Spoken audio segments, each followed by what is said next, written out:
everyone, and welcome to the limited set review of Limited Time Only. I am your normal host, Mason Clark. Nah, I'm just kidding. I'm filling in for Spencer. Spencer is still sick with bronchitis. If you listen to CC, I might have said flu because he didn't tell me what he had. It's bronchitis, very clearly, so he can't talk. So I am Spencer Howland for today. And I am enjoying... Huh? I'm sorry. Oh, No. sorry, I just cut you off. But that's fine. Maybe Spencer's condition is just escalating. Maybe he had the flu on Monday, and then now he has bronchitis, and then who knows what he'll have next Monday. Yeah. Who knows? Maybe. Yeah. But I am joined by Day 1 GP Santa Clara competitor Danny Cathro. Danny, how you doing? I'm doing wonderful. Day 1 that's probably the most inclusive day at a Grand Prix. Like, I felt very included in Day 1. Yeah. Day 2 was less inclusive of me, but that's my own fault. Yep. So didn't go well? No, I mean, it was tough. Team tournaments are cool. I played with 2 really good friends, had a great time. I hadn't done a team tournament before, and it was definitely an interesting experience. I actually played in 2 because I played in the Sunday PTQ afterwards, and that was also fun. And I kind of got a little bit of insight how to interact with teammates, just because I don't think it's kind of weird how, like, if I take a snapshot of a board, a play can look very bad but be correct because I don't have the perspective of how the match has gone and everything. So definitely it was cool to notice that. You know what will also always go well, Danny? What goes well? Segues to our sponsors, the Mana Base. They have sealed product. It is sealed season for RPTQs. If you're trying to get to the Pro Tour like me, and you don't just have like free invites like Danny over here, not even using them, then you need sealed product. You need to be able to draft, and you might want to draft with your friends before big GPs or your RPTQs. So you go to themanabase.com, get your sealed product. They get it to you in a timely, efficient way. Also, if you're from the United States, those cards are foreign. They're from Canada, so you're getting foreign cards at the same price as English cards. I don't know how they do it. They make it happen, Danny.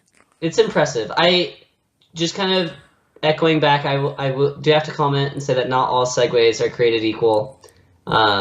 Just I think that one like a little lackluster, but you haven't had to make as many as some other hosts of the show. So yeah, I'll give you a slide. Well, much like the Game Grid will let you slide into their great events. The Game Grid is our other sponsor. If you're in Utah and you want to get down and dirty this weekend in the pre-release, then go to Game Grid.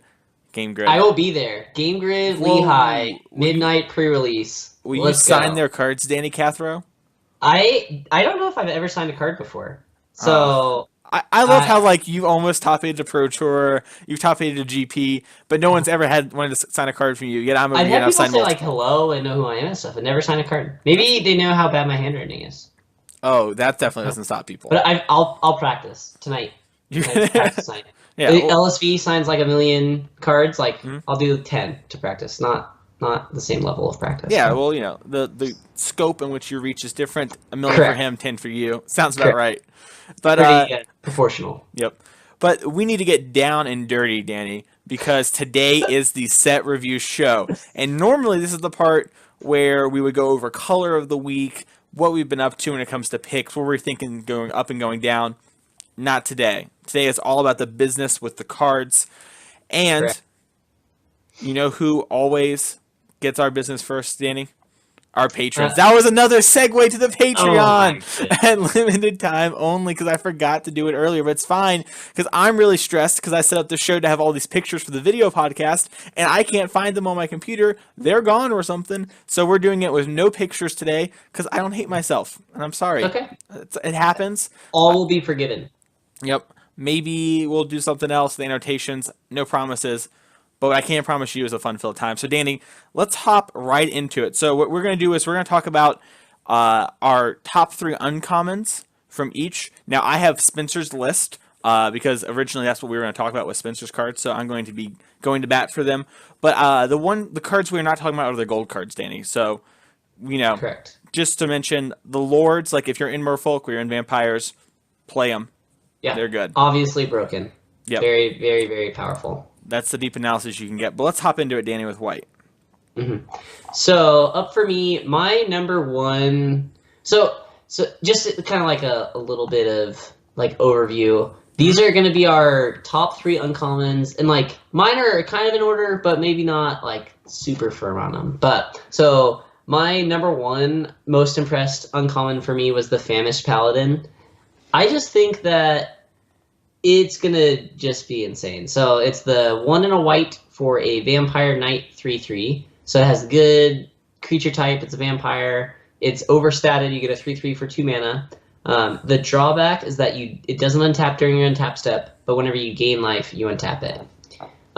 So a lot of how good this is going to be how often you can gain life. And I could be grossly overestimating how easy that's going to be, but I know that in last set, there's lots of little life-linking vampires. And so if this set holds true, which I definitely have seen, like, there's other ways to make life-linking vampires. And so I think being able to gain life is definitely going to be a theme of the set, and that you're going to be able to utilize this as a very, very good rate as a 2-drop. Mm-hmm. It reminds me a lot of Wanted Scoundrels. Like, it has a drawback, but if you make it work, it's going to be insane for you. So, word, I agree. I think 2 mana for a 3/3 is obviously quite good, and normally this kind of cost I wouldn't be for, but it's in an archetype where lifelink is just kind of thrown on cards, it seems, randomly. And they even got, like, there's a new combat trick this set that's like Vampire Zeal, but instead you gain 2 life. So that works very well with this card. There's another card that I don't think is on the list because it's a common that we're talking about next week called Bloods. I'm so bad with names. But it's a 2/2 that you can buy like in the graveyard when you gain life. So clearly, that card's insane. Yeah, so there's lots of little things that make you want to have incidental life gain.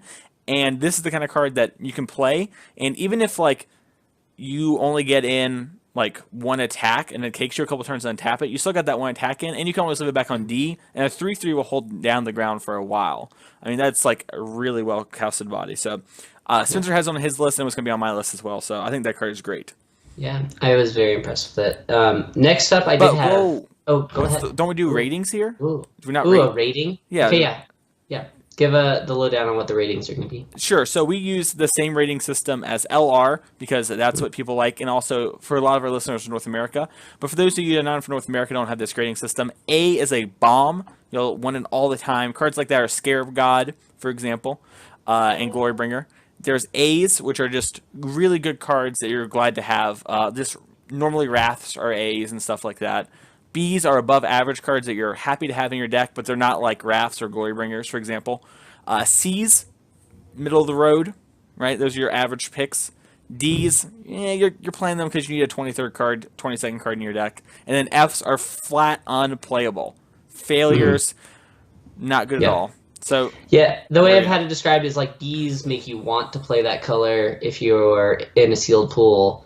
The majority of your deck are going to be C's, and you'll have a couple D's. That's kind of like more or less how most of it will work out. Mm-hmm. And so I would probably rate it like a B-. Yeah, I think it's a B-, and I think if it wasn't for like vampires wanting to instantly have life gain cards, it wouldn't be there. But I have other cards that want to pull me that same direction, so correct. I'm down with that. Sweet. My second uncommon in white is going to be Baffling End. So what this one does, it's 1 and a white for an enchantment. When it enters the battlefield, exile target creature an opponent controls with converted mana cost 3 or less. And when Baffling End leaves the battlefield, target opponent creates a 3/3 green dinosaur creature token with trample. So this is going to be, it's a really efficient removal spell. So it's 1 and a white, exile any 3-drop or less. So it's kind of like Silk Wrap, I think, did the same thing. And that card was really good. It definitely kind of depends on how the format shapes out. If being really efficient is an important trait of the format, this card will go up. But I like how they kind of worked in like a major drawback. So this card will probably be very good game 1, but if you play this card against someone and they have, like from last set, if they sideboard in a Demystify, and their Demystify not only gets their creature back, but also gets them a 3/3 green dinosaur creature, like I like how they gave it some counterplay so that you can definitely get punished for playing this card. Now, I'm sorry, is it when it leaves the battlefield or destroyed too? I couldn't So remember. it wins when this leaves the battlefield. Okay. Target opponent creates a 3/3 Because dice. there's some unsummoned stuff, right? Like Perilous Voyage can hit it as well, things like Oh, that. that's true. Yeah, Yeah, so yeah, sure. there's some counterplay to it as well, Like which really is main interesting. deckable options that could definitely interact with it. So Yeah. I think it's efficient enough that it'll be good, but I think the drawback is going to come up more than people think, and it's a pretty big drawback to like give your opponent a free 3/3. It's like Yeah. really really big. Yeah, it'd be one thing if it was like they never didn't get their creature back and they got a 3/3, but they get both, which is like a huge tempo swing. Especially if Yeah. like you're playing as Whoa like whoa whoa whoa whoa whoa! They uh, don't get their creature back. oh, they don't? Oh, I Oh misread this my god! card. All right. Mind blown. I just had to read it right now. Okay. So with baffling, it just exiles the creature, and instead of Mm. them getting their creature back, they get the 3/3 back. Oh my goodness, that makes so much more sense. That's kind of actually way cooler. I was about to go on this whole thing about how like it's worth it for like the potential tempo loss to have this hard removal. Yeah, no, Uh-huh. yeah. So the fact that you answer a problematic card is great because there are some cards with Uh-huh. static abilities. Like for example, if you're playing against Let's Merfolk, see. if you hit their Lord, right, that we talked about at Uh-huh. the beginning of the show, that's insane. And them getting, if they Perilous Warriors just back and get a 3/3, you're not super happy, but also like their entire team got way weaker than a 3/3 ever will be. Exactly. Yeah. Yeah. No, that's cool. That's like a really sweet design too. Yep. So. So Spencer also had that card in his list. So we're 2 for 2 right now. I think that card's. I thought it was like good before, and Mhm. now that this happened, I am much happier about it. And Yeah. Now that reading happened, I'm way higher on it. Yeah, I also reading's broken. there's So a lot good. of like annoying creatures, right? Like that 1/1 in Merfolk that normally wouldn't be playable, but there are so many enchantments you want to put on it that this card I think goes up in value as well. Where like I'm not positive, but I'm pretty sure that you can like draft a deck that's kind of like Slitherblade from Amonkhet, It right? seems like there will be something similar to that. Yeah. Yeah, so having the access to Baffling End is great, and even better when you read the card correctly. So, Yeah. Danny Cathro, teacher extraordinaire, what's the grade on Baffling End? I think I'd probably give it a. I think B minus. I think it's pretty similar. Like my removal spells not hitting anything is definitely a big drawback to me. I like unconditional removal is very very powerful, and so I kind of save Bs for a little bit more unconditional stuff. Yeah, I But, was going to give it a C plus before, and since I found out it's better, it's the slightest B minus. It's right there. yeah, So right on the line.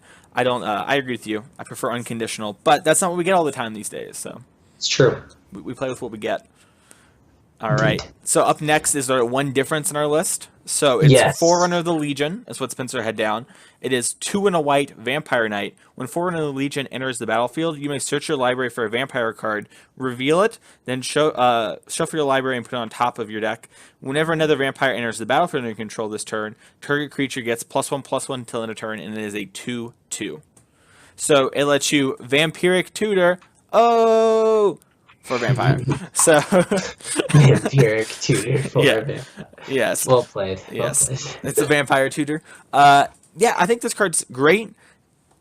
There are so many good vampires you want. So like, there are a lot of bomb rare vampires that you could open. There's which we'll talk about in the coming weeks. But like, there's one that's a 5-mana 4/4. You like draw a card and lose life for each vampire you have. So this kind of curves out into that one.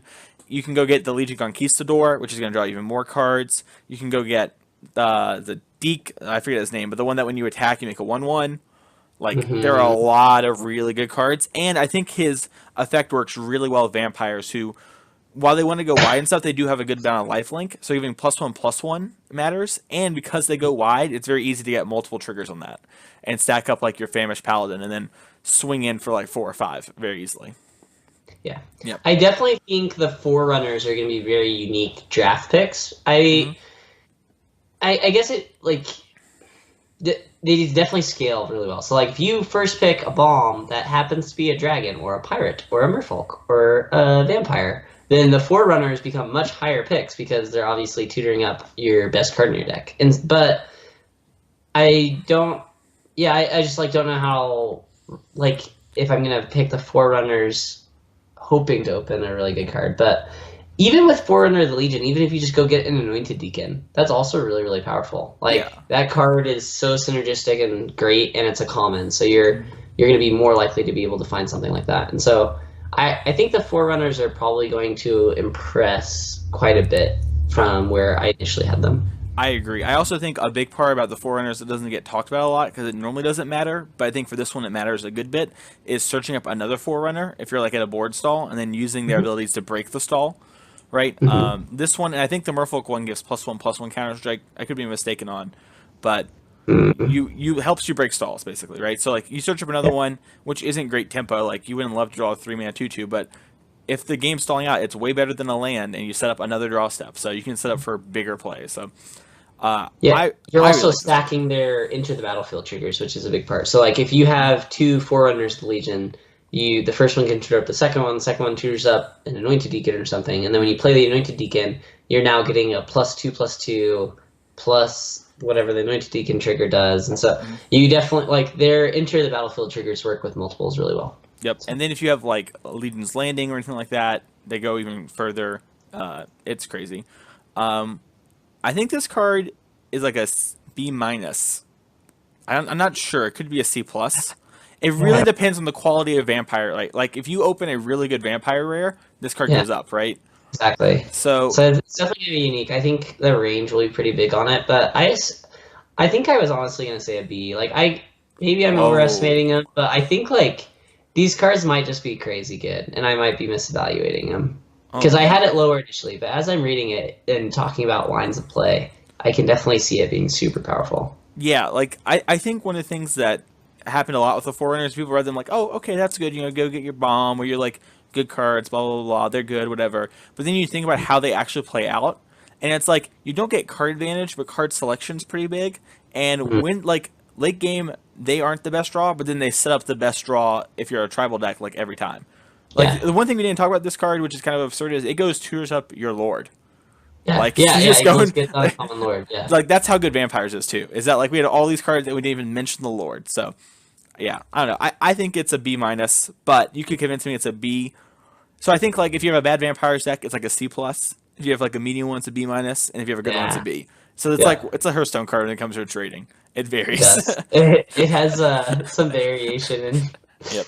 it deals 1 to 4 damage, something like that. Yeah. Right. Crackle. Boom. Okay. All right, Danny, what do you Sweet. got for your last card in the set? So my Or other one that I had was I kind of went on a limb with this one. So it's Pride of the Conquerors. So it's 1 and a white for an instant.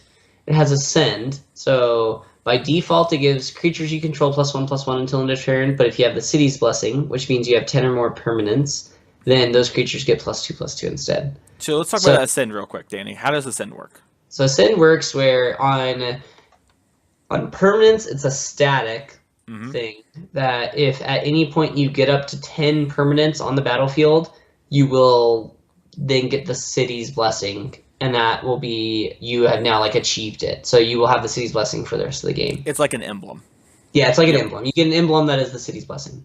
So on permanents, it's static, and then on spells, it checks whenever it's on the spell. So with this part, it would check first, and then it would resolve the plus whatever. Yep. And so if you have the blessing, you get a bonus effect. And having 10 permanents, kind of like, so naturally you will eventually get to 10 permanents, right? If you just Yep. play 10 lands or whatever. But so you kind of have to evaluate how likely it is that it's going to be on early, or if it's going to be on late, is it still going to be good late, or does it need to be active early to be as powerful as it needs to be? Mm-hmm. So Sin is definitely a unique mechanic, and I think it'll take some playing to get a good feel for how powerful it is. I But agree. I also think that the color that the card is ascending in matters a lot. So like sure. blue cards might have a harder time ascending than white and green cards, for example. Hmm. So Or something to think cards of. that might not look as powerful at first glance might become stronger because they enable Ascend so well. Exactly, and the archetype they fit in exactly. So let's Exactly. talk about this card. Sorry about that. We just wanted to go over a sentence that was the first time of us talking about it. Yeah, so this one, so I know that there's formats where Inspired Charge was an insane card, right? And that's Mm-hmm. 4 mana +2/+1, and you would want like snap off 3 of those in your deck because tokens was such a viable strategy. And in the last set, I felt like the white-black deck built in a certain way was really lacking in Anthem effect. Like Inspired Charge would have been very good in the last set. Mm-hmm. And so that's still a third of this format. And so I think that Pride of the Conquerors would go really well with the old set. And as I was browsing this set, I think there is some kind of go wide vampire strategy. I think that you'll be able to effectively kind of employ that strategy, gain some life, and then being able to alpha strike them with 1 or even 2 Pride of the Conquerors. Like if you draw both of them, you could very easily play both in the same turn, and then that's like an insane overrun effect. So I think it plays pretty well in multiples, whereas Inspired Charge didn't actually play well in multiples. You just played multiples because you needed one to win. And so I think this card could be... I think I'm going to die to it a lot and kill a lot of people with it. And I definitely would keep an eye out for it. That it'll be really powerful. Interesting. Okay. I'm not as sold on it, so I can definitely see the potential, right? Like, +2/+2 is a lot. It's like a whole lot. And the main thing is, though, is that I try to normally evaluate cards when they're not at their best, but I don't want to do that because it's an overrun, right? Because obviously not at its best is unplayable. So like no creatures in play. Yeah, exactly. So like the average, I guess it has a sin now that I'm really thinking about it. You have like 3 or 4 creatures and a couple lands.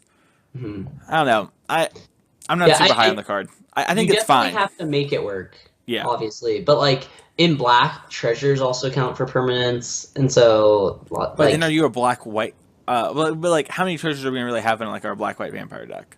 Maybe not very many, but like there's lots of different like Legion Conquistadors in both sets, and so that makes Legion Conquistador a lot better. Yeah. And so, I don't know. Like I could be wrong. It could be bad, but Inspired Charge is very good in certain sets. Right? I don't think it's bad. I guess I'm curious. Like what I want to hear your rating on it, and then I want to talk about it a little more. Like where do you think it is? I think it's going to be a C+ that plays like a B sometimes. Like all right. Like I think it's going to be an important aspect of the vampire deck. I was gonna say it varies from C- to B-. Okay, sure. Because I don't think +1/+1 is that good, and but I guess this card would have been insane in the last set. Imagine like if this card was just printed instead of what was the other one, the 3 mana +1/+1 untap your team. Yeah, I know. I don't know the name of cards. Like if this replaced that black-white deck would have been insane. Like Call to the Feast with this card, Queen's Commission with this card. Like the last set synergizes super well with this effect. Yeah, and vampires do want to go wide. And you already have a Lord. Like I could just see you getting a lot of 4/4s and just attacking with a whole crap ton of 4/4s. But yeah, no, it's probably better than I'm giving it credit for. But I'm going to say that. It definitely is interesting. It's an interesting card though. Well, I'm definitely going to jam it way too often. Yeah. So we're done with white when it comes to uncommons. One thing that's interesting to me about this is all the cards we really kind of wanted in vampire decks. Because I don't know how you feel about this, and this might be affecting stuff going forward, but dinosaurs to me seems like if you're red-white, you're like the aggressive one, and then you're green-red, you're like the big one. So Baffling End was a card you kind of want in your dinosaur deck to stem the bleeding, but it's really hard to be Naya dinos, like ever. Like you have to open it really good. We also could... I know that I'm probably just passing on a lot of my intuition from the last set onto this set. Like, I've looked over these commons and looked over the cards, but it's really difficult to get a full feel for how the format's going to play out. Yeah. Whereas, like, dinosaurs felt so bad in the last set. Like, white-green dinosaurs was probably the worst archetype in the whole draft format. Yeah. And so, when I'm looking at white and like, a bunch of derpy dinosaurs, I'm like, nope, I'm not going to do that, because that was really bad last set.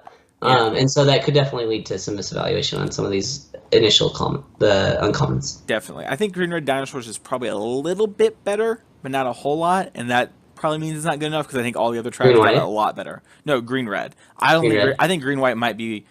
I think Spencer said it best last week when he said it's probably the worst color combination, and he just ended up there because it was open.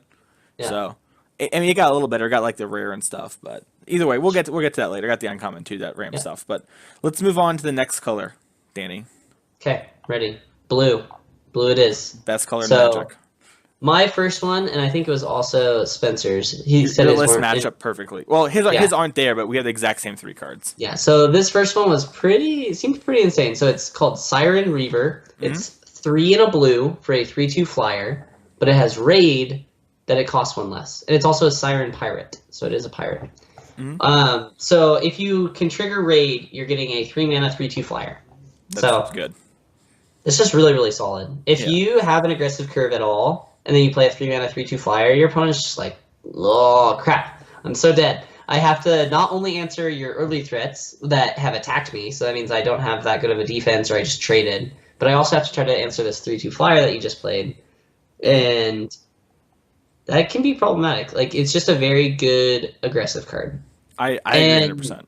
Yeah, and it's worst case scenario, 4-mana 3/2 flyer is still very playable in lots of formats. Yeah, there are lots of formats where, like, tribe not mattering, you'd play like 4-mana 3/2 flyer. Now, this format we think is probably going to be aggressive like the last one, but I think because that same reason, it's going to be a 3-mana 3/2 a lot of the time.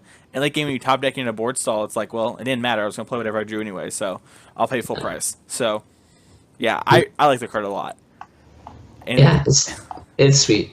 Yep. I think it's really simple too. It's just it's simple kind of in a sometimes a bad way where if you're behind, you get even punished for being more behind than you were initially. But it definitely is a snowbally blue uncommon for sure. That is true, but it also like I don't know, I think it opens up the doorway to make a comeback. Like if you're on 5 mana, Okay. you can play like you can attack in your race, right? Where like you Uh-huh. can get into like It races really well. Yeah, and then you play it, and then you have like a Perilous Voyage up, and so now you're like being able to 2-spell. It opens And up, you can kind of build your deck to try to trigger it. Like if you can make the 1/1 the new Slither Blade playable, then you kind of get a reward for it, and just lots of different things. I think it's a cool card. I think it'll be fun to play with. Yep. Let's move on to the next one. Oh, sorry. Okay. Where do you want to rank this 3/2 for 3? Fly. Probably B-. Whoa, you're way bigger on this card than me. C+? Is it C+? I mean, no, you rank. Don't feel like you have to peer pressure from me. Yeah, I'm buddy. just thinking. You're the better limited player than I. I think it's like a C. I think it's really good. Like I think it's really good. Yeah. All right. So I was thinking it's like C plusish territory. Like. So I guess B's. I always have to orientate myself. Like I need a starting point and then kind of compare it to. But yeah, I'll stick with B-. I think this card's gonna be crazy. That's fine. I mean, I do think a lot of the cards that we have here are really good. So I'm not surprised that the ranks are higher. I just think that while it does like it is mana efficient and it races well, it like puts the beat on hard and lets double spell quicker. At the end of the day, like I don't exactly like it's a good card and you're glad you have it. But yeah. Okay, that makes sense. Mm-hmm. That's me. All right, let's move on to the next one though. Next up, I had it was Expel from Oraska. So it's 1 and a blue for an instant. It has Ascend, and then it says return target non-land permanent to its owner's hand. If you have the city's blessing, you may put that permanent on top of its owner library instead. Boom! So this is very similar to the last set's instant that did Perilous Voyage. Perilous Voyage. But instead of getting to scry 2 if it's a small card, you get to put it on top if you have the City's Blessing. So the reason why I like this card a lot is because it interacts with all permanents. That's very powerful and limited, just having main deck interaction to anything. Mm-hmm. And then it's a good early tempo play because it only costs 2 mana, and you get to interact with whatever permanent you want and bounce a creature if you're behind, like just cheap interaction, right? And instant speed. But also in the late game when Ascend is on, it becomes really, really powerful because not only do you get the cheap interactive part, but you also you get your card back. So I think it just scales really, really well into the late game, which is sweet. Yeah. Well, it's so crazy, right? Like, 1 in the blue for the Unsummoned Perilous Voyage, a lot of times you play it without ever scrying 2, and you're just happy to, like, get something off the board, buy some time. And then this does that exact same thing a lot of the time. And then if you get, like, a lot of lands where it's later game where you just have a wide board, right, enchantments will count 2. So if you're playing, like, that Slither Blade type deck, I think it's going to be very easy to do this, like, on turn 5. And then you're just, like, they play their 4-drop, and you're like, put it back on top of your deck. And it's like, was the 5-drop in your hand better than that? Oh, you're just going to replay it with a land and go? All right, that was the game. I think it's great. I think it's going to be very, very powerful. I do think that in the last set, Unsummon was an incredibly powerful effect. And so, depending on how this set plays out, Unsummon might not be as good as what it used to be, if that makes sense. That's true. I will say that, so I don't think it's very good against vampires most of the time if you're not, like, because they do have a lot of VTBs. Yeah. For Merfolk, I feel it's the same way. But for the other tribes, I feel like it's quite good. Yeah. So, Well, I mean, if Merfolk plays out like last time, it's really good against One with Wind. So there's that. there's going to be way less One with the Winds. That's the thing. Which is nice. There are still auras in the set though. There are still auras, that's true. I don't think they are to that level. Yeah. One with the Wind's insane. So where you put it in this voyage? I think it's like B minus. I think it's about like the creature. I think it's B. Okay. Yeah, it could be that. I think Ascend is definitely an interesting mechanic. If it's a 2-mana Griptide, it's a B. Like maybe better, right? Like that's an insane ability. I just think the floor is like good enough, and when you ascend, you're just doing it. You're just like, it is definitely game, powerful. pick them up, scoop them, 2-0. Yeah. Have a nice that day. card's really All right. Sweet. So next up on the unanimous blue uncommons is Silvergill Adept. So it's 1 in a blue, Merfolk Wizard. It's a 2/1. As an additional cost to cast it, you have to reveal a Merfolk, or you have to pay 3 more. So in general, you're going to want to be revealing a Merfolk. Oh. And then when it enters, you draw a card. Oh, that's a hot tip there, Danny. I'm going to write that one down. Yeah, Don't I would pay suggest 5 mana for my 2/1. Yeah. Overall, I mean, if need be, you can also pay 5 mana. Remember that. That's an important facet of the card. But I would suggest just paying 2. But, yeah. Gotcha. Interesting, right? Really interesting. That's Silver Pro analysis for you right there. You two can do it. No, but seriously, I think this card's really good. Yeah, I don't know how good it was originally. I didn't play back then, but it seems really good and limited. Like 2 for 1. Okay, cool. 2/1's a real body. Like sometimes 1/2 doesn't feel like as much of a body, but a 2/1 definitely gets the beats in the early turns and can trade with a bunch of cards. There's lots of 3/2s. So it's also Merfolk, so it has the synergy. I think this card's gonna be great. Yeah, no, I agree with everything you said. Like the synergy, the fact that it's like a real body and it like always at least replaces itself is just absurd. And it like a lot of times in limited, like if the board states get sold out, right, like drawing 1 more land is just game over. And like this kind of card just makes it so it's like you're always getting to the gas quicker and helps you curve better because you're gonna get to your 3 drops quicker in your lands and everything. It's insane. I don't know. Yeah. I mean, like I think it's like a B for me. Like I think was gonna say it's like a B minus with all that said. Yeah, I don't know. Maybe just having a bunch of Merfolk, this card's gonna be crazy. I mean, you're definitely true and right there. I was just gonna say that like I think our grading scales are different, but that's fine. People get the gist. It's all about talking about it. What I was gonna say is, how many Merfolk do you think you need before you can play this card? Like, that is interesting. I actually did not. Yeah, it's probably B minus, but I was just slam dunking like, oh man, my 20 Merfolk deck is gonna love this thing. Yeah, you kind of. I mean, that's what our GP deck's gonna be like with Team Sealed. It's gonna be insane. Team Sealed, Silvergill Adept A. Yeah. It is 2 mana, 2/1 draw a card on turn 2 every time. Every time. It's never not. Never not. It draws you into 3 more Silvergill Adepts. It's really great. And then he draws into the Blue-Green Lord. The Blue-Green Lord. Perfect. Yep. Probably like 4. Wait, 7, really? I don't know the math. I'm just like spitballing here. Yeah, I'm like guessing. Well, I'm thinking that you want to be like 50% for it to be your 2-drop, and like 80% that it'll be a 2-drop by turn 5 or 6, but so you can double spell. But which I'm guessing is like 7, probably. Yeah. Literally just throwing random numbers out. But yeah, you need to have a decent amount, like half your creatures. I mean, you're talking about half your creatures, by the way, in limited. Like like half your creatures should be Merfolk, probably. Yep. All right. Cool. I was just curious about that. Blue, pretty good. Yeah, I definitely think it has a lot of like role players. So that's an important part in limited is you want to have a win condition. It doesn't always need to be like super powerful or something, but a lot of blues cards don't like directly win the game.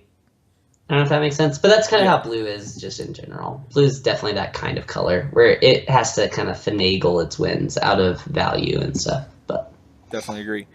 Okay, Sea Leg was a comment. I wanted to bring that up, but that's for next week's show. Sea Leg is awesome. It is cool. Yep. All right. Well, let's move on to the next one. Wooburg. Wooburg, black. Okay, number 1 best uncommon in the set. Really easy. It's stupid. New Necrotal. Can we talk about? Hang on. I love how Danny is like, all right, I'm in charge of the order in which we say stuff. I'm going 1 to 3. People don't want the build up. I'm just giving it to them straight up. Why would people want 3 to 1? That's because stupid. whenever you do a countdown list, you always count down. You go No, like but then number everyone knows what 10, the first one is. number 9. The mystery is in what's the third best. Sure, it's Right? whatever, man. Like- I just think it's funny. I think it's Right? good. Like, I feel like the mystery isn't in what the first best one is.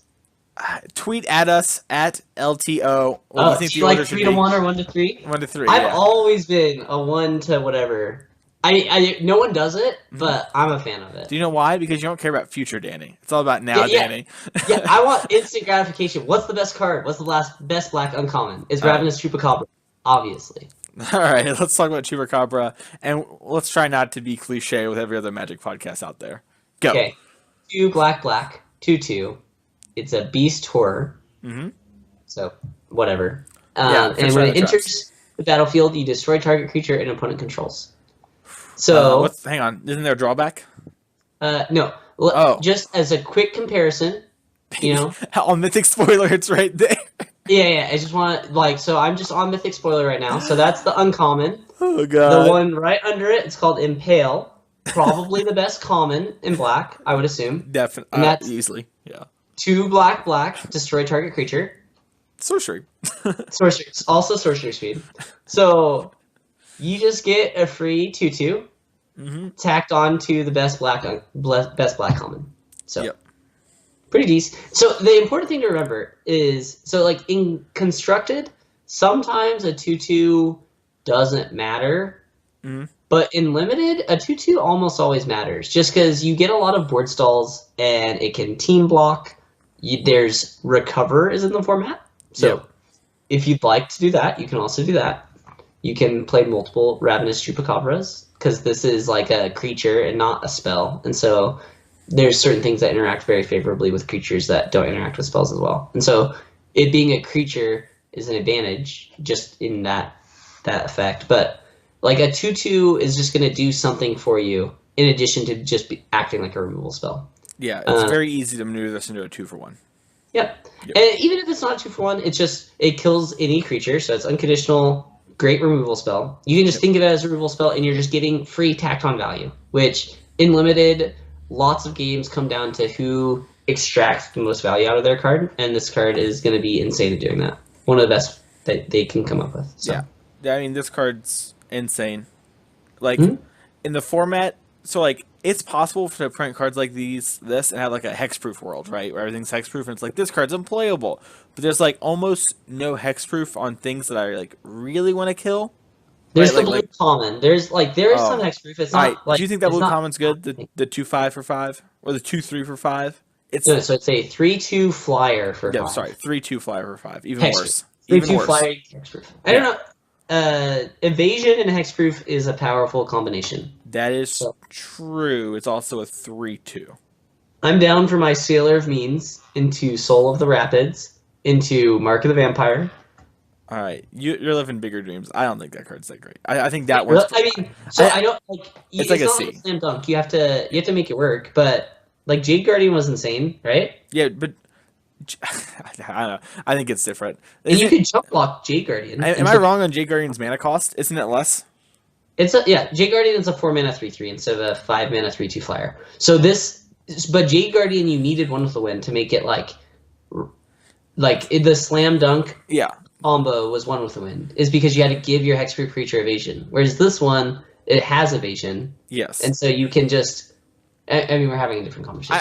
I mean, it's more interesting than Chupacabra. Like, hey, if you open Chupacabra, play it. Yeah, take it. Yeah. It literally is. So the only thing that is better than Chupacabra is going to be an unbeatable bomb rare. So that's kind of how Primal Death. It's like the only one.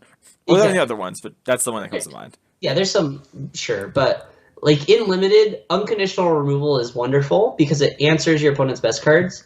And so like the really only thing better than unconditional removal is going to be Ravenous Chupacabra because it's unconditional removal plus value for some reason, or your own unbeatable win con, because if you like in general having an unbeatable win con is better than having a removal for your opponents because you don't know if they'll have one. Exactly. Yeah, I agree.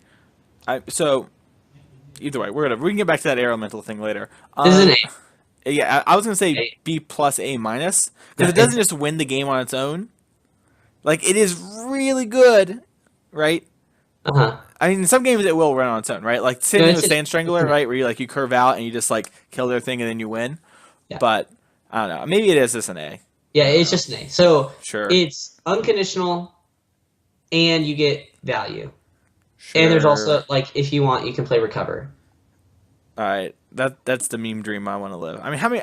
Now let's set the bar right here. Over under. How many are we opening for the Team GP? Well, I get 3, Yep. so however many else you guys wanted to open, then whatever. Oh, But, so you're gonna open one in every pack, or we're gonna open a one in a foil?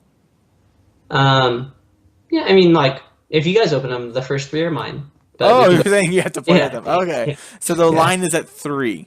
Yeah, the line's at 3. Yeah. Hashtag what's the line? All right. Mhm. Yeah, no, I think that card's great. Let's Sweet. move on. There's not much else I can So be said. now the next interesting pick, see, much more interesting than what number 1 was, is Yeah. going to be my number 2, which is Oath Sworn Vampire. Okay. So this is me still. Or sorry. So just to say what it is a 1 and a black for a 2/2 Vampire Knight. It enters tapped, but you may cast it from your graveyard if you gain life this turn. So it's a 2-mana 2/2 Vampire, which is a great line of like a great creature type. And then if you gain life, you get to recur this from your graveyard. So I'm a really big fan of incremental advantage. That's definitely like a big aspect of limited. And this card is insane at accruing incremental advantage. And especially in a vampire deck where you care about Ascend, you care about getting random vampires into the battlefield, and you care about lifelink. This card, if you can enable it, is going to be busted. Like, it reminds me of the 4-mana 4/2 in Kaladesh block. 4-mana 4/2. That said anytime an artifact entered the battlefield, you could return it from your graveyard to your hand. That card was really, really strong because it would trade with anything, and then you Oh, yeah, play I an remember that artifact, card. and you would get it back. Yeah. And so this one is like that, but just kind of like it also has vampire synergies, and it has ETB synergies with some of the vampires. So I think it'll be wonderful. I agree 100%. It is really, really good. Entering tapped is a real cost sometimes. It is a cost. But If you're on the draw Mhm. and behind, it's definitely going to be a cost. But if your deck has a bunch of life gain in it, then you can kind of, in theory, you can make up for it. Yeah, no, I agree 100%. So what's the rating? I don't think there's a lot more that can be said about it. I mean, like, it's really good. And there might be, like, corner case things we're not talking about. But for the most part, I think we kind of nailed it. I mean, it's great with Anointed Deacon. Yeah. Like, it's great with the white uncommon, the The Forerunner. Forerunner, yeah. Yeah. So, but I think it's probably a B minus when I you agree. get it to work. Yeah, like it's good. Yep. It's also one last thing to say is that, like, if you're an archetype with looting, right, it's quite good. Oh yeah, yes. Really nice. So, Oof. Man, you just got me excited. I hadn't even thought about that yet. well, Dan, I can't wait to see you play this card in standard. Yeah, it's gonna go right with that black 4-mana 4/2. That whenever an artifact enters, I get to return to my group. There's an artifact that gains a life, right? So can you like trigger both? Like you play like a Oh, it's thinking the back right now. implement. The white implement gains you No, life. not even, then we can also play Woodweaver's Puzzle Knot. Okay, all right. After I'll get you a list. This is a Patreon only episode. Patreon only list incoming. I will Woodweaver's record a Puzzle Patreon Knot, only A episode. Sworn Vampire, and then the 4-mana 4/2 that I can't remember the name of it. Yeah. I mean, how could we ever lose? Like, what's a long test cup? Broken. It's probably banned on Monday anyways, I know it's probably gone. which is sad. All right. Well, let's talk about. Well- I'm sorry. So B minus for Swarm. Correct. All right. Minus. Agreed. All right. So this Okay. is Spencer's card. I'm ready for Spencer's. Go. Reaver Ambush. 2 and a Mhm. black, instant. Exile target creature with power 3 or less. So, there's a lot I'm sure Spencer wants me to say about this card. The first thing I want to say is I love how this is the exact same card as another card, just with a different name. So it's Vanquish the Weak, but it says Exile. Yeah, it didn't Yes, yeah. This is just like the exact same card. But it says Exile. It says Exile, but yes. Like, it's almost exactly the same card. It almost says Vanquish the Weak. Yeah. Though. And Vanquish the Weak was good. It definitely was good. Yeah, and so to go back to that, I think this card's great. Like the Oathsworn Vampire we just talked about is an annoying card that can come back a lot, so it comes up there. It only kills things with power 3 or less, but like we don't get premium removal these days. Like they don't normally print like 4-mana 2/2s destroy a creature and like 4-mana kill stuff. So it's hard. It's gonna be hard to get those, and these kind of cards are ones you're gonna need. And the exiling is real, right? We've talked about a lot of vampires that come back. There's a you just need to get rid of things. Long story short. Yeah.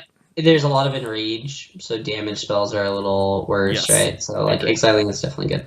Yeah. I like this card too. Like you obviously will play it. It's a very strong effect. Anytime my deck has a lot of conditional removal like this, especially if it only kills small things, I am a little worried because most of the cards you lose to are big things. Is if you're keeping up. Like if you're curving out in addition to your opponent curving out, you're gonna lose to a creature that has a large amount of power most of the time. You won't lose to a creature that has a small amount of power unless it's like a weak one. And so these cards always, I kind of dock them a little bit in my mind just because I know that they're not going to be the removal spell that I want to top deck when I'm way behind, if that makes sense. No, that makes a lot of sense.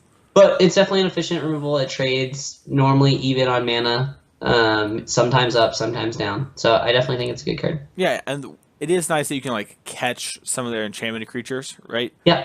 So yeah, the problem is sometimes it's hard to hold the mana up, especially early in the game. But if you're in late game and they top deck a 1 with wind, then a lot of times you'll be able to really get them with this if you're patient with it. It also answers all the Forerunners, which enable all their deck, which is real.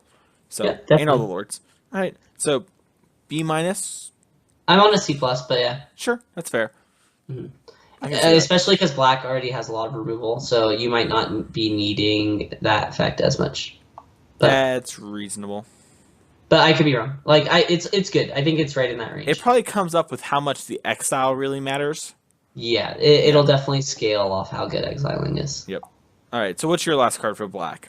So my last one, since I was so high on white-black life gain, my last one was an enabler, and it's Sadistic Sky Marcher.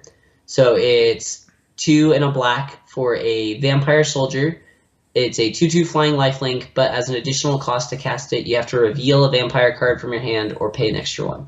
So it's if you have a vampire, kind of like Silvergill Adept, you show it, and then you can pay 3 mana for a 2/2 flying lifelink.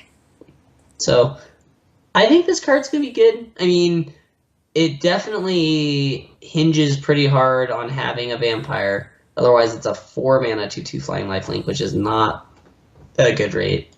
But if lifelink is a big part of the black-white deck and you want to be triggering it every turn, having an evasive lifelinker could be really, really critical to making that work.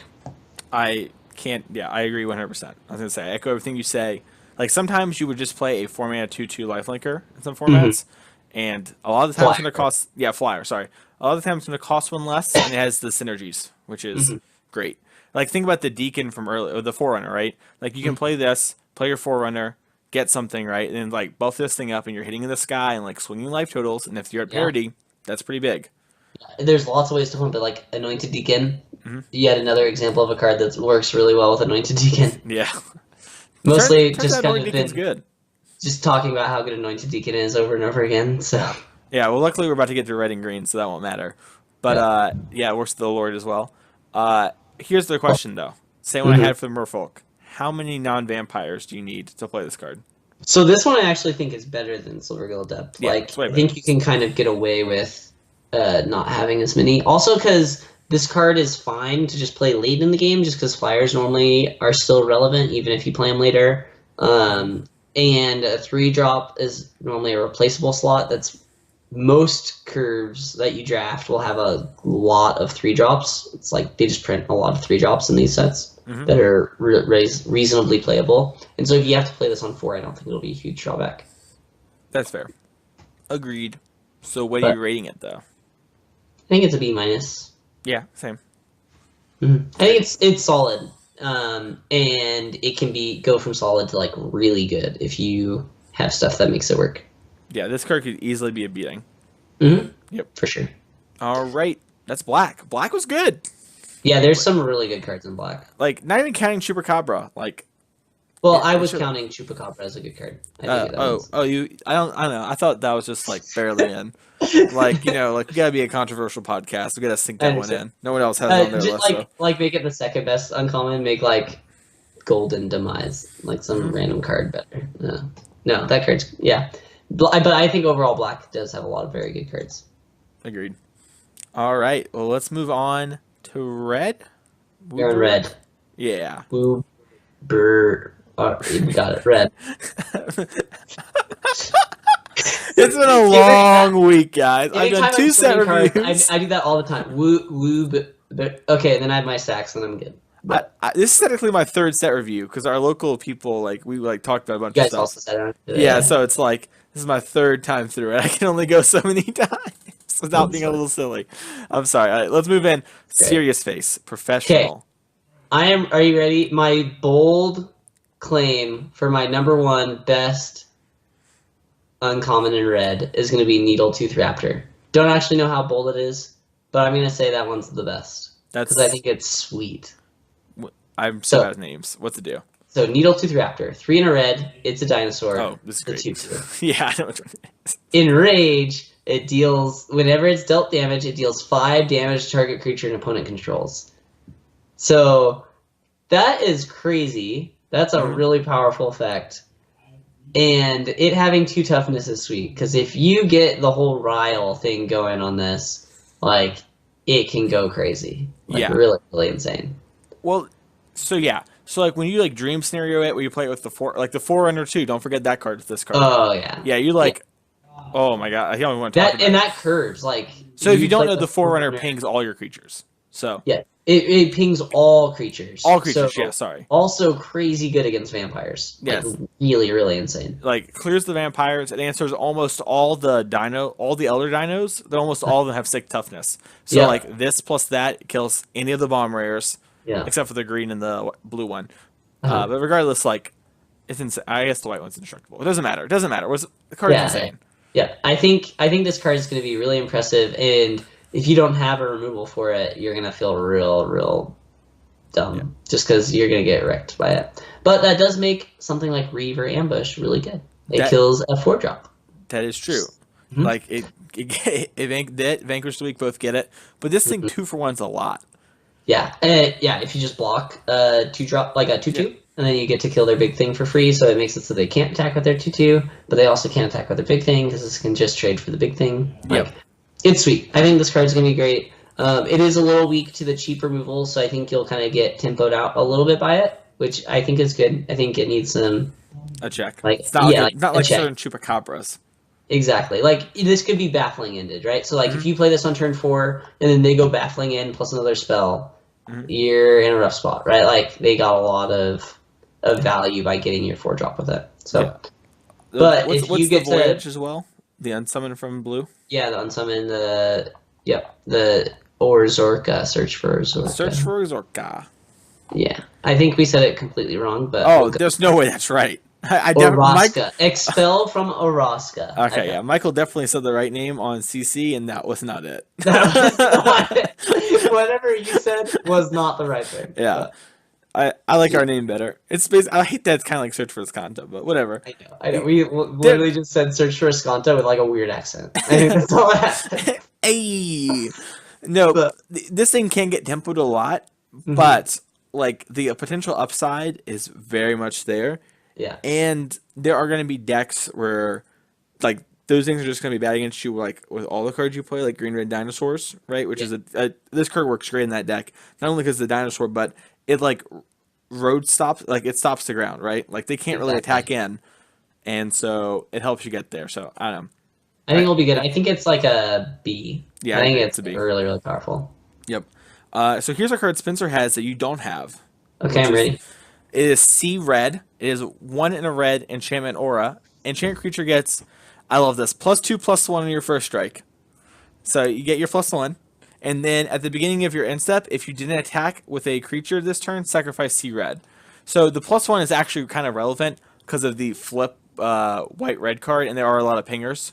So the 1 is nice, but it's funny that you get +1 on your first strike. Yeah, normally first strike enchantments just give power. Yeah, definitely, it's like a theme of them. Yep. So it's nice to have the +1 there, but we saw how good cards like Sure Strike were, which obviously this is a little different. It's like actually very different than that, but it's very easy to attack in with these kind of cards. Be the beatdown in this set, and this card works great with all of those. Yeah, I didn't have this one on my list just because I'm not sure how great it'll be, but I do think it'll be great with Soul of the Rapids, which is the 5-mana 3/2 flying hexproof. Just kind of throwing that out there. I think. Oh yeah. Let me wait till turn 5 to play that in this format. It's gonna go real well. Yeah, In my blue-red deck. Okay, keep going. Mason, I don't understand what you're saying. Sailor of Beans will stop all aggression, and then it'll be perfect. Oh. Sailor of Beans is in both sets too, so I have all 3 packs to get my Sailor And you have that Beans. dinosaur, the 2/2 we just talked about, whose name I already forgot. You have no faith. No faith. I have. But I think this card could be really good. It only costs 2 mana, right? So Mhm. I think it plays a lot like Swashbuckling, right? Yep. Because you never actually got to use the haste of Swashbuckling. I mean, you did, but it was the exception to Yes. like Not you the probably 75% of the time you didn't get the haste, and occasionally you would. And getting first strike is definitely better than only getting haste a fourth of the time. So, and then the drawback is not really a drawback as long as you just are attacking. So. Yeah, and like the red-white decks, like there are a lot of things that you can suit up. Like if you put on the 2/2 menace thing, there's a flying menace. Is that the card for red-white from the Ixalan? Oh, the old one, Sky Terror. Yeah, Sky Terror. Yeah, that card's like unbeatable at that point. Yes, it's unbeatable. Even the new one, the 3/3 that has to attack or block each turn. Sure, and it's a 5/4 vigilance first strike. Yeah, 5/4 vigilance first What a strike. joke. Boom, boom, boom. Like game over, man. Game over. Yeah. So that all being like said, all auras though, yes, there is drawback. So you risk your Card value. advantage? You risk card advantage by putting a card on another card, and then if they kill your creature, you're down a card. So I was gonna say definitely is a risk, but it's a big reward. It's like a C plus. Like Yeah, I like it at like C+. Yeah, maybe. Like, and you need to know the deck, right? Not every deck's gonna want to play this card. That's something we need to say. Like you're gonna want the style of deck where you really want to play this, and those decks it'll be really good. Also, if you open the red-white flip enchantment land that's like unbeatable and limited as well, you're gonna want to play this so you can flip that thing easy. Do you know the one I'm talking about? There's a red-white enchantment that pings everything when it enters the battlefield. Then if you attack, I'm sorry, it pings everything that doesn't have first strike or double strike or haste. And then if you attack with 2 things that have those keywords, it flips and the backside shocks everyone or destroys a random attacking creature. So it's like unbeatable. Yeah, that seems really, really strong. Yep. Yeah, I would recommend drafting those together. That's a solid strategy. All right. So what's the next card on your red? So next up in red, I had Reckless Rage. So this one is just red. So 1 mana, instant, deal 4 damage to target creature you don't control, and 2 damage to target creature you control. So the way that this one kind of works is one drawback is that you must have a creature. So if you don't have a creature, you can't play this. They also must have a creature. It has 2 targets. You have to be able to make both targets valid. But if you can turn the 2 damage to target creature you control to an upside, this card is bonkers. It's like kill their thing and trigger your enrage thing. Crazy, crazy, crazy good.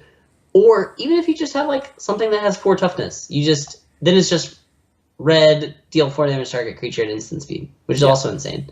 So the only situation where this drawback is really bad is if you don't have a creature and this rots in your hand, which is horrible. Or if you just have a bunch of 2 toughness creatures and you have to kill your own guy and 2/4 on yourself, which also.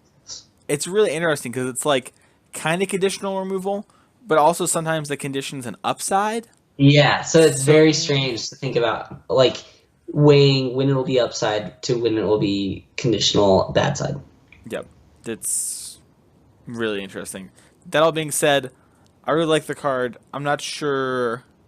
So I guess the red-white deck can play it, and you have like a lot of like X3s and X4s, and then pirates can sometimes do it. I think you're just gonna make it work. Like I think this card is gonna be so efficient that it'll be really, really powerful. Yeah, like you just need a 3 toughness creature and done. Work over, work completed. Right? Like you just do it at some random time where they tapped out because it only costs 1. Yeah, that makes a lot of sense. So what do you think? I think it's gonna be like a B. Like I think it's gonna be super insane. I think B- because it takes a little bit of work. That's the only reason. Also viable. Yep. All right, what's the last red card? The last red card is going to be Forerunner of the Empire. So the Forerunners are kind of strange. They're a little tough to evaluate, but what this one does is it is 3 and a red for a human soldier. So this is actually the only one that isn't the creature type that it cares about. Just because that's kind of a dinosaur theme where they have dinosaurs and humans together. But it's a 1/3, and when it enters the battlefield, you can search your library for a dinosaur, reveal it, put it on top of your library. And then whenever a dinosaur enters the battlefield under your control, you may have Forerunner of the Empire deal 1 damage to each creature. So I think the trigger on this card is one of the better ones. It's very good against certain decks, like black-white vampires. Being able to deal 1 damage to each creature is a really, really powerful effect. And then if you get the Enrage payoff, it's also very powerful to deal 1 damage to your own creatures.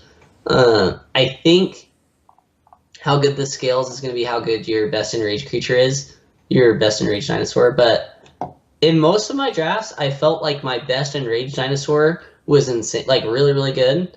And then the second best was either non-existent or not that good. And so I think this one will be worth it just because if you open a Ripjaw Raptor or the uncommon that we talked about, the Needletooth Raptor, or there's like the rares, some of the rares in this set, then this card's going to be crazy when you curve them back to back. And they're almost going to have to spend the removal on this card just so that you don't get the trigger out of your dragon or your dinosaur. Yeah. And so I think this card will play well. It is really understated, though, so I could be wrong, and it'll just be like too much of a tempo loss to try to assemble this combo. Yeah. I see all those things you're saying, and I agree with them. The only thing I would say that you didn't say is that sometimes you're like trying to get to these big dinosaur payoffs, but it's hard to play a lot of them, and this lets you play like 1.5 copies, or like 2 copies of them, right?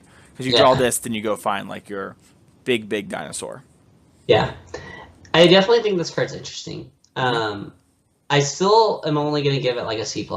Like, I don't think it's like insane just because the stats are so bad. 4 mana for a 1/3 is like really, really bad. But the trigger is super effective. Like, the trigger is going to be worth a card against some decks. And then if you have the right Enraged dinosaur, it can really, really go well together. So. Yeah, so that does it for red. What did you think, Danny? Red was interesting. I think a lot of sets red kind of plays itself. It's more like C red is a perfect example of how red feels in certain sets. But all of the uncommons that I picked out that I think are have the most potential for being the best are like really unique and kind of take a lot of like deck building and making interesting drafting decisions or play decisions. So I think I'm definitely going to enjoy red a lot in this format. I think there's some cool cards. Yeah, at least at the uncommon cards. So I made a mistake, and I want to go back and fix it. We didn't talk about one of the cards in Spencer's thing for black. Okay, so which one was it? I thought it was weird. I was like, I think we only talked about 4 cards in black. It's Forerunner of the Coalition. So it's the Pirate Forerunner. It's 2 in a black for a Forerunner that when it enters the battlefield, you go search a pirate, you put it on top of your deck. And then when another pirate enters the battlefield under your control, each opponent loses 1 life, and it's a 2/2. Okay. So it pings them. So it's one of probably the least impactful pirates. The Forerunners, I'd say. Like I think it's the worst trigger. Yeah, it always gets its value, which is nice, right? Because it's very similar to the vampire one, right? Like they both net a damage, and this one always gets it. But the fact that your things get bigger and can attack in will normally lead to more damage or blowouts. Exactly. Yeah. Yeah. So I like it. You're able to get pirates like we talked about before, right? Like if this is also another one where if you tutor itself, it gets kind of insane, right? Because then you can very much force itself. They go very well together. Yeah, and pirates are kind of tempo based, and some are really aggressive. So like the red black pirate deck, this would be kind of nice where like you're able to kind of curve out, apply some pressure, and this will help finish them off or set up for an alpha strike lethal. Yeah, I think it's like a C+, but it's still very good. Yeah, so my concern with this one is, so a lot of it's based on how other Pirates decks in the past have played out, is that Pirates was the tempo color, right? Like, it was very aggressive, you wanted to kind of get underneath them, and the best Pirates were actually the cheap ones that were just really efficiently costed. Like, Wanted Scoundrels was probably one of the better Pirates, or Hostage Taker, obviously, but... Yes, sure. So, like, if you have a Chupacabra Hostage Taker... of last set. obviously this card's insane. Mhm. But besides Hostage Shaker, I don't actually know what I'm trying to tutor with this card, right? Like, Direfleet Poisoner.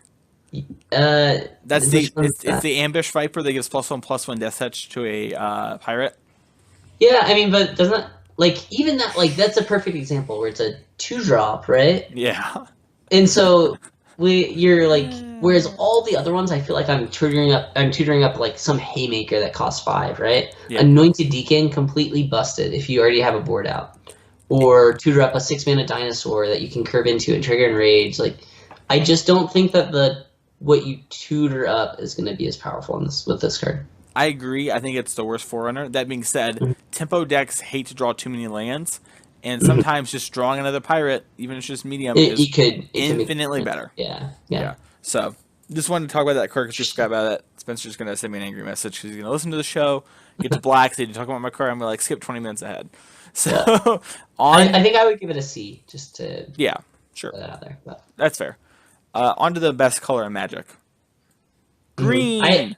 I actually think that's true for the set. I think the green uncommons are really deep. They all looked solid, or at least a lot of them looked solid to me. Sweet. So the one that I was most excited about was Thrashing Brontodon. Yeah. It's actually not like I am kind of excited for this card in Standard too. I think it's really interesting. So it has good stats. It has a good. Well, we'll get to read the card. Yeah. So it is 1 green for a dinosaur, and it's a 3/4. All right. And so just like really good stats and a relevant creature type. And then it has an activated ability. You pay 1, sacrifice it, destroy target artifact or enchantment. So I think that having access to such a good rate and being able to play an artifact or enchantment removal main deck stapled onto an already good card is just going to be super powerful. I mean, there's a lot of white enchantment removal. There's a bunch of artifacts from the last set that were pretty reasonable, like a Pirate's Cutlass, being able to kill that if it's causing you a problem. And then I just think it's going to come up that this card is going to be a really good value card that you're always going to want and take highly. Yeah, it's a 3-mana 3/4, which is good enough. You just play that card, and sometimes it gets them. Yeah, I just think it looks like all upside. Yeah, And it's it good. covers a lot of your weaknesses, so you don't get cheesed out by some silly card. I agree 100%. It's just a card that's very hard to talk about because it's really good and you're really excited to have it in your deck. It's not really exciting. Does that make sense? Yeah, it's not exciting at all. Yeah. But the floor is so high on this card. Oh no, I agree. It's a B-. So, It's great. Yeah, it's like a B-. It's just solid. Like every green deck will probably play it that doesn't have like the busted Merfolk deck. So yeah, you're just and gonna even play then, you can get rid of their removal or something. Yeah, you can sideboard it and just be like, oh, they got a bunch of 1 with the win somehow. I'm sideboarding this in. Or they Pious Interdiction to my 1 with 1 creature. Yeah, get that out of here. Boom. Stop it. I love it. Yeah, B-. You agree? Yeah, I like a B-. Yep. What's your Solid. next green card? That's Spencer. My next one is Swift Warden. All right. So this one is 1 green for a Merfolk Warrior, and it's a 3/3, and it has Flash. And when it enters the battlefield, target Merfolk you control gains Hexproof until end of turn. Just. Yeah, this card's crazy. Yeah. So Bounding Crisis was a pretty sweet card when in limited. So 3 mana 3/3 Flash is really sweet because you can eat a lot of 2-drops. Because your opponent can't reliably just call you out for having this card in your hand, right? Like so many hands you'll keep and you just don't happen to have a 3-drop. And unless your opponent's seen this card, they can't be like, oh, that's the face of someone that's going to try to Swift Warden me. I mean, maybe they will, but it's kind of risky because they might lose out on 2 damage for no reason just because you kept a hand that didn't have a 3-drop. Yeah, and what's the +1/+1 and you put another one on a Merfolk? What's that card called? That sounds too good to be true. The Forerunner does that. No, it was from the last set. It was an instant, wasn't it? Oh, River Herald's Boon? River Herald's Boon. Do you have both of those? Yeah, so you get to represent both of them. Yeah. That's cool. There's ones where whenever a Merfolk enters, you get to put a counter, so you can kind of double Hexproof or also put a counter on. Yeah, you can just straight up win a combat. They plan to Skullduggery your thing. And then they're Skullduggery minus here +1 over here, and you're Hexproof +1/+1 over there.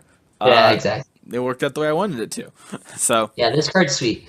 I think this is a great example of why a lot of players like to play at instant speed, just because it lets you kind of like mess up other people's plans. Like when you get to play your 3/3 flash that can blow out a removal spell, it just like makes their life really difficult. What if they just want a contract killing that turn and you pass a 3-man open and they just can't? They have to do something else. exactly. No, this card's insane. It's kind of actually disgusting.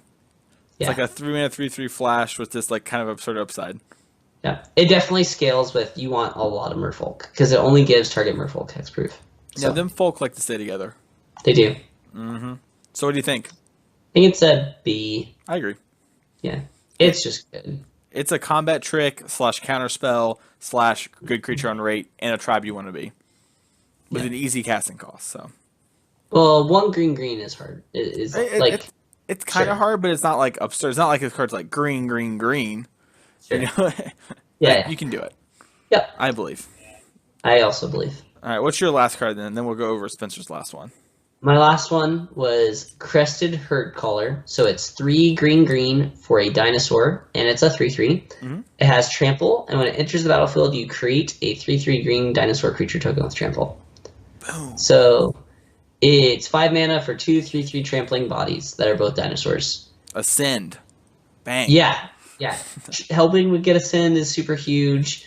I was kind of wondering. So you get good rate, right? So you get 5 mana for 6/6. So that's definitely good. Or 6/6 of stats. Yes.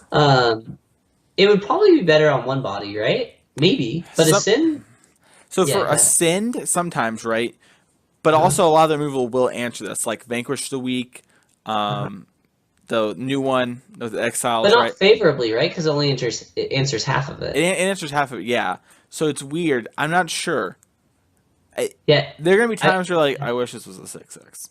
And there are going to be a lot of times where you're like, oh my gosh, I needed to stabilize the ground. Thank the Lord. Yeah. So I think this is kind of an example of where I think Spencer was thinking about it being an advantage with his next one, right? So yes. Yeah, we'll talk about it. But there definitely are times where it will be really advantageous to have 2 bodies where they like kind of have a wide board, but maybe might have a removal spell and you get to kind of get around that. Or if you have a pump spell, it'll pump both of them. And so I will say that a lot of times I imagine against vampires, your plan is like, all right, against dinosaurs, I'm going to curve out and then I'm going to hope to answer there. Are you okay? Just new headset. Okay. All right. Flip my ears. Get your ears get a rest. You're good. All right. Oh, yeah. So I'm going to curve out. They're going to play their like 5-drop fatty. They're trying to work to that. They hope it's going to stabilize the ground, and then I'm going to contract killing it, or I'm going to chip a copper it. And this plays around that game plan very well. For sure. So it definitely, if you're in dinosaurs, you're normally on the defensive, and 2 3/3 bodies are very good defenders. Yep. So B-? Yeah, I think I'm on a B-. Yeah, I agree. I said it. All right. Moving on to Spencer's card, Strength of the Pack. 4 GG sorcery. Put 2+1/+1 counters on each creature you control. Overrun. Yeah, this one's interesting. So like, it probably is insane. So when we were talking about it right locally, someone said it is a bomb card. It is, and I said it is not because 1 more mana is insane, really harder than 5, right? When it comes to these kind of things, and trample matters a lot. Now the counters staying around is good, right? Like you can just don't have anything to do. Good. You build up your board, you keep building up your board, etc. I'm curious to hear what you think about this. So I think that secretly the best deck for this, like it has pictures of dinosaurs on it. Those are all merfolk dressed as dinosaurs. Yeah. I kind of like. I'm pretty sure this is a merfolk card. Yeah, the art's misleading. Try to turn your merfolk into dinosaurs. Well, they're secretly sneaking into the dinosaur camp with their dinosaur skin on. They've killed because they got +2/+2. I think that Wizards might have like planned this, or they had this sweet art and they needed to use it. Yeah, but no, like I like to think of them as very elaborate schemers to try to throw us off the scent of where we should play Strength of the Pack. And they're like, all right, we'll put dinosaurs on there. So they try to play Colossal Dreadmaw and then turn it into an 8/8. When in reality, they should play make a bunch of hexproof 1/1 Merfolk and then turn them all into 3/3 hexproof Merfolk. that are unblockable because they had the 2/3 guy from last Sure. time. And then Sure, game. Yeah, like that card's so as I thought about what deck I wanted this in, it got a lot better in my mind as a Merfolk finisher. Like that thing seems crazy because Go Wide Merfolk was definitely like a sub theme. Like there's multiple cards in both sets that kind of have that as something that they'd like to do. And Silver Gill Adept is really good at that. The Aquatic Incursion is an enchantment that it's four mana, so 3 and a blue enchantment. When it enters, you make 2 1/1 blue Merfolk creatures with hexproof. So like that synergizes really well with Strength of the Pack. I definitely could see that card being really, really powerful. Yeah, I think this card is good. I just don't think it's a bomb. Does that make sense? Like I think Yeah, you're gonna be happy. It's conditional for sure, right? Like if you have a deck or if you just have a draw that is creature light, then this card is going to underperform greatly. Yeah, and I think so. I'm sure a lot of people at home are talking about, but it's like an overrun. Those are insane. You're crazy. I think 6 mana makes a big difference, especially. Well, no trample is huge. Yeah, no trample is like a completely different ball game. I don't think the correct way to think of this as an overrun. I would like to think of it as like aura my whole team. Like how good would that card be? That card is very good. Yeah, I think a lot of times if you have a team. But, yeah, you need a team and 6 mana and not get this stuck in your hand. What do you think it is though? What's the ranking? The grade? C plus. C plus, B minus. Yeah, it might be a B minus. Like I think it'll be better in Merfolk though. I honestly see this being a crazy Merfolk card. Imagine this in like Ixalan's Diviner into like just explore, Strength of the Pack. Yeah, no, like that seems sweet. Very, very powerful for sure. It's got it. I'm saying B minus, C plus. Yeah, Spencer yell at us. I got myself up to B minus. I like it. I like it a lot. B minus was like every card except Chupacabra. Shush. Everything is good. When everything's good, nothing is good except Chupacabra. Except for Chupacabra. I'm sorry. I don't know, the Hexproof Merfolk plus Strength of Pack plan demolishes Chupacabra. The Unblockable Merfolk plan too.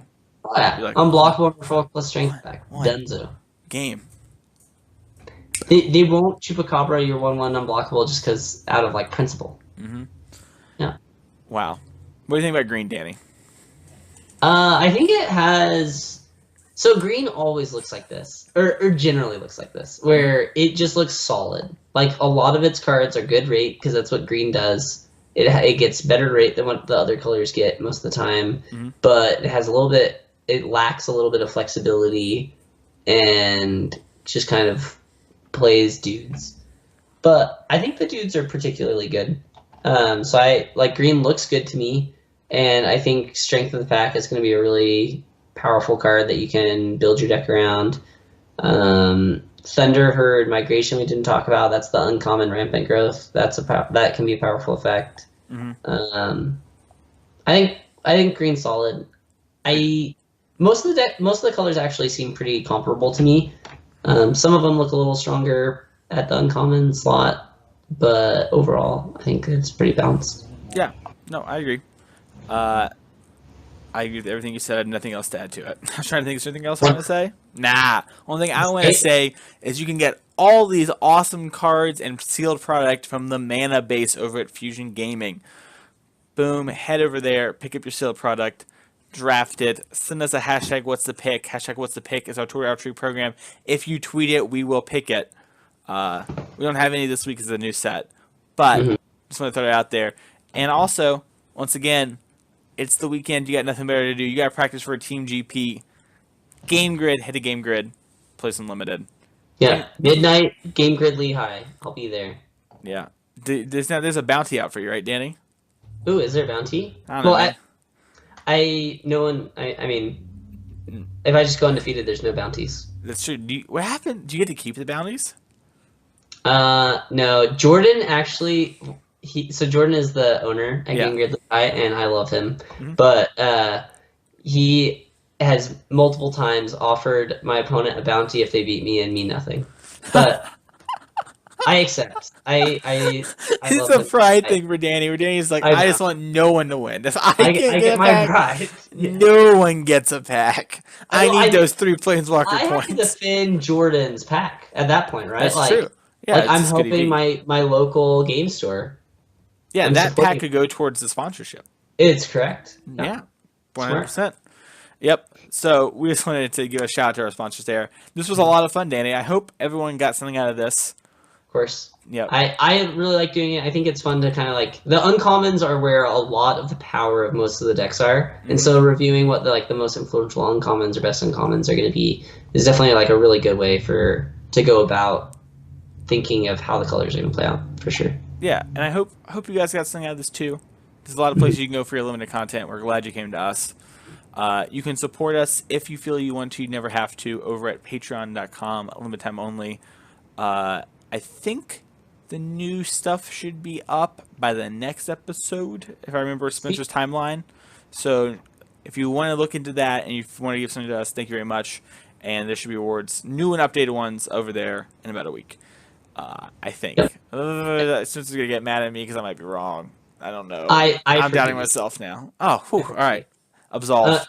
I did want to say, anyone can always reach me at Twitter. That's like the best I was going place. there next. I know, perfect. But I just got excited because it's at DJ Cathro, and then I'd love like feedback if you guys have different opinions on any of these cards, especially like some of the more like situational ones. I'd love to feedback on how they treat you during the pre-release or first impressions online or whatever. We've got a GP to top 4 the next weekend, I know. so we need to collective. outsource.